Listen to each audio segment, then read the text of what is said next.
In the late 1950s, the most dangerous weapon in the world was not a missile, it was not a bomb, it was not even a bomber. It was an assumption. During the Cold War, entire strategies were built not on what was known, but on what might be true. Intelligence agencies did not operate in a world of clarity. They operated in a world of shadows, fragments, and silence. And silence, more than anything else, was interpreted as intent. In that environment, perception was never passive. It was active, aggressive, and often fearful. Analysts were trained to expect deception, to assume concealment, to believe that anything not fully understood was deliberately hidden. And once that mindset took hold, even the smallest piece of evidence could grow into something much larger. Sometimes, all it took was a silhouette. A single aircraft large, unfamiliar, and poorly understood was enough to convince planners that the balance of power was shifting.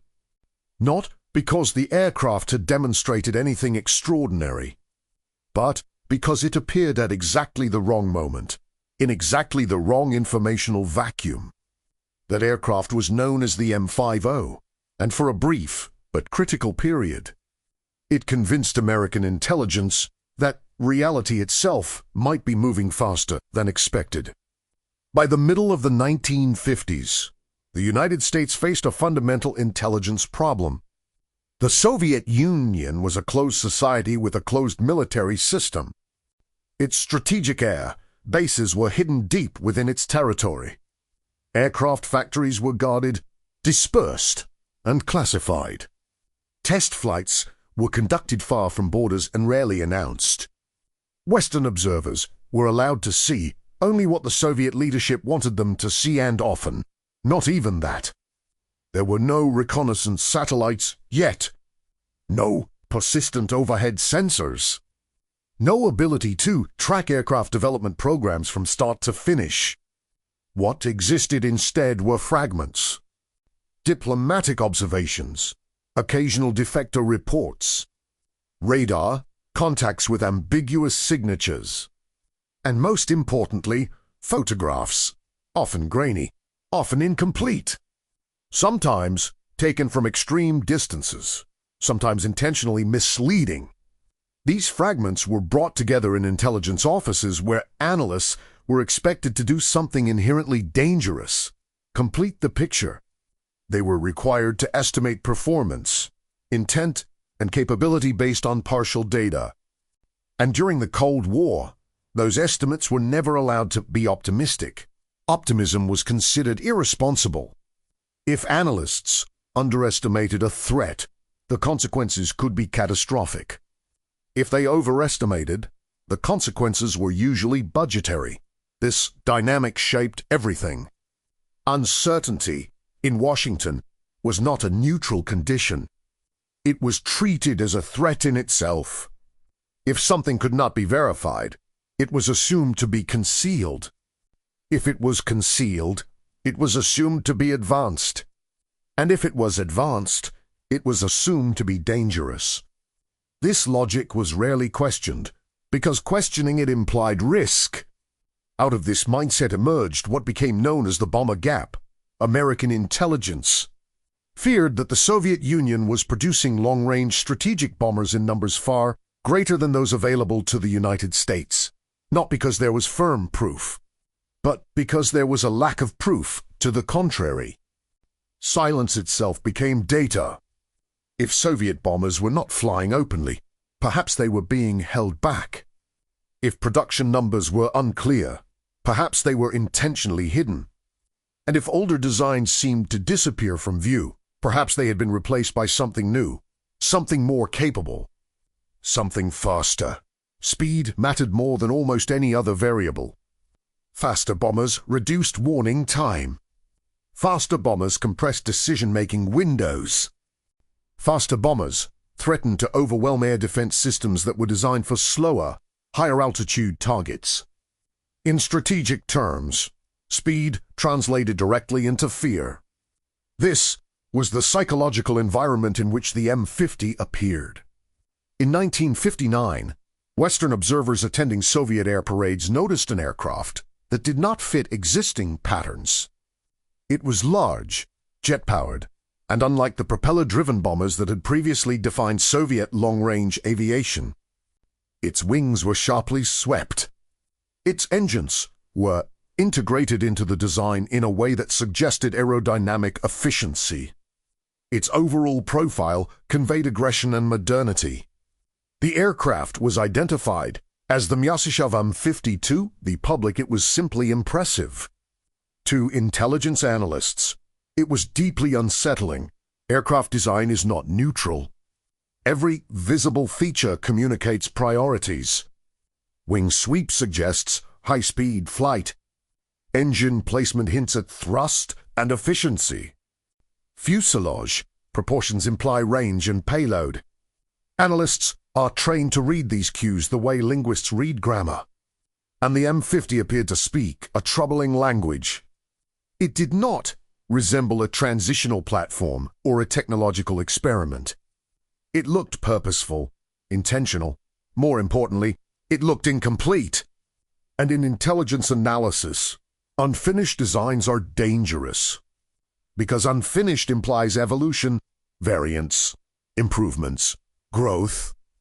If this was an early version, analysts asked, what would the final version look like? Inside intelligence assessments, the M-50 began to evolve, not physically, but conceptually. Performance estimates were constructed using worst-case assumptions layered onto incomplete data. Engine thrust was assumed to improve rapidly. Aerodynamic efficiency was calculated generously. Fuel capacity was inferred rather than confirmed. Range estimates were stretched to include refueling concepts that might exist but had never been observed.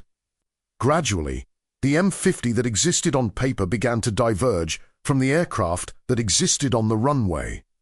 It was credited with speeds approaching Mach 2, then, in some estimates, Mach 3. High-altitude penetration profiles were assumed.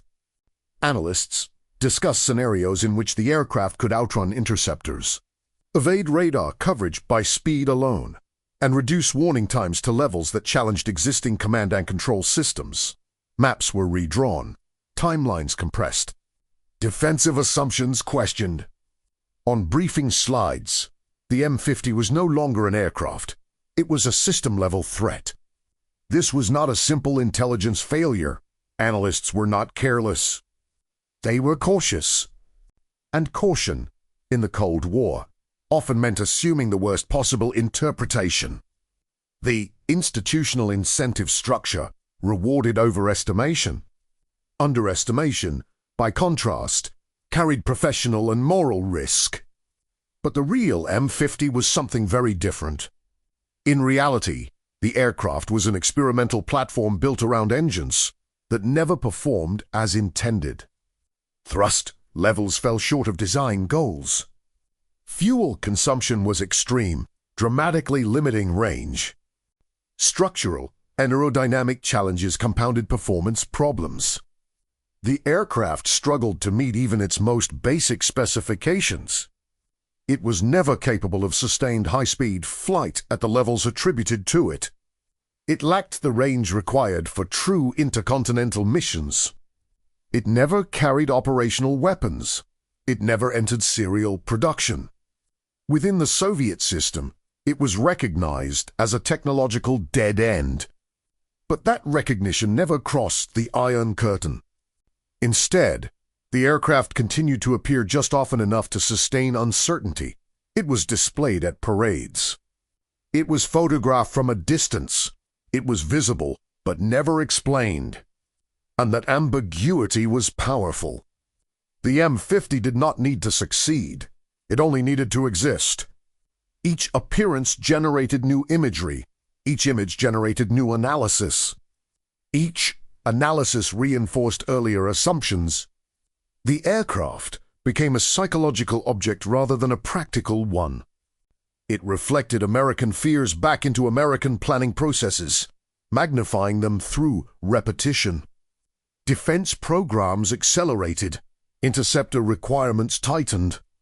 Radar Networks expanded. Budgets were approved and justified not because the threat was confirmed, but because the possibility felt real. This was the logic of strategic paranoia. It did not rely on deception alone. It relied on interpretation under pressure. Eventually, the illusion collapsed quietly. Better reconnaissance data emerged. Engine performance limitations became clearer. Analysts revised earlier estimates. The M-50 faded from strategic relevance without ceremony. It was parked, then forgotten. But its influence had already been felt.